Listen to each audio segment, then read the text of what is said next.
Good afternoon, Bay Nation. Welcome to another episode of Fantasy Bay. I'm your host, Mike Williams, and here's my co-host, Jeffrey. Good afternoon, Bay Nation. Today, we're going to be going over the Thursday night matchup, the Eagles versus the Giants. Man, this is a fight for one of the worst divisions in the league. Giants are 1-5, and the Eagles are 1-4-1, and somehow they're still in the running. The Dallas Cowboys are sitting at 2-4. The Eagles are half a game back. This is absolutely ridiculous. There's a chance that Dallas wins this division with like 7 wins. Eagles can still win this. Technically, the Giants can still win this. But in this matchup, we're going to be talking about these two teams. This game is going to be played in Philadelphia. So let's start with Philadelphia. They are constantly dealing with injuries. I feel like every time I get in front of this camera and I'm talking about the Eagles, we're talking about how injured they are. Another couple injuries. We have Zach Ertz is going to be out for a couple weeks. Dallas Goedert can come off the IR, but we're not sure if he will or will not. And if he will, is he going to play?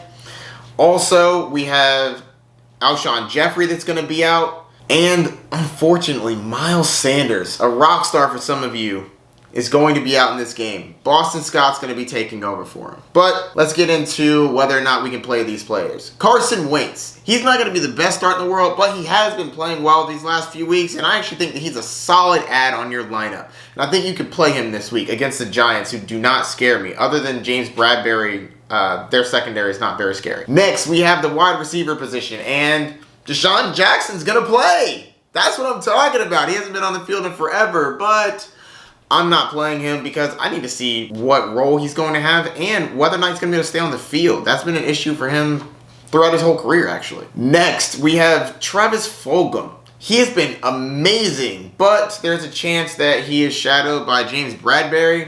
Currently, they don't have that slated that way, but I'm not expecting a fantastic game for Fulgham. I do think he is a solid play, and you can play him in your lineup. I have him as a flex play as of right now. Next, the running back position. Miles Sanders out.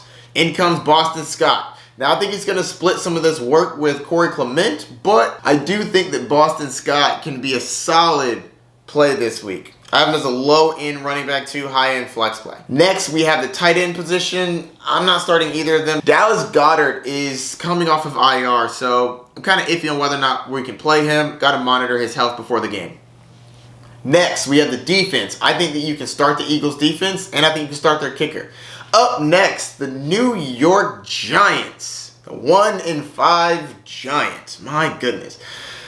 I'm not trying to start Daniel Jones. The wide receivers, the only person that I'm thinking about starting from their wide receiver core is Darius Slayton, and I'm kind of iffy on that one. I don't believe that Darius Slay should be...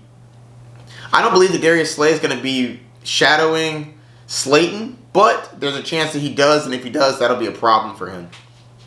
And Golden Tate, I had high hopes for him this year, but it doesn't seem like he's going to be very involved. As of right now, he hasn't had a game over the 55th wide receiver this year, and that's absolutely terrible. Don't put him in your lineup.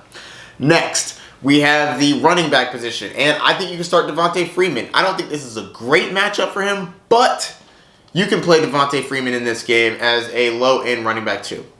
Next, we have the tight end. What is going on with Evan Ingram? He was getting a lot of targets towards the beginning of the year. I'm not sure why they're not utilizing him. I think that you can play him. There are a lot better options out there, but the waiver wire might be bare in your league. So I think that you can play him, but he's a low-end starting tight end. He doesn't have the upside that I thought that he had at the beginning of the year. He was getting like double-digit targets in some games, but we'll see. The Eagles aren't good against tight ends, so I actually think that he could have a solid game. So I'll probably be starting him. Next, we have the defense. You could probably play the defense against Carson Wentz. Like I said, they're injured all over the field, so that's probably going to lead to some mistakes, a couple fumbles, maybe a pick or two. So I think you can play the Giants defense and the kicker. You can play him if you want. I won't be trying to play him. All right, that's going to do it for this one. Now I have to pick the game. 3.5-point spread, Eagles way. I'm going to go with those Eagles, even though they're very injured. Carson Wentz seems like he can get it done, and he's been playing fairly well, throwing to whoever he can on his team, so I think that they're going to take this one. I think that you can add Carson Wentz. He has a good schedule coming up, and I do like Carson Wentz in general. I believe that some of his weapons should be getting healthier, but he may be on your waiver wire, and if you're desperate, there's worse players to pick up than Carson Wentz. Don't forget to check out who was dropped on the waiver wire. Also, Antonio Brown is still on a lot of your waiver wires. Go grab him. He's set to possibly be signed in week 8 and play in week 9. Seattle's looking at him, and if he goes to the Seahawks, man, just another player for Russell Wilson to dominate with this year. All right, I think that's going to do it. Good luck this week. Peace.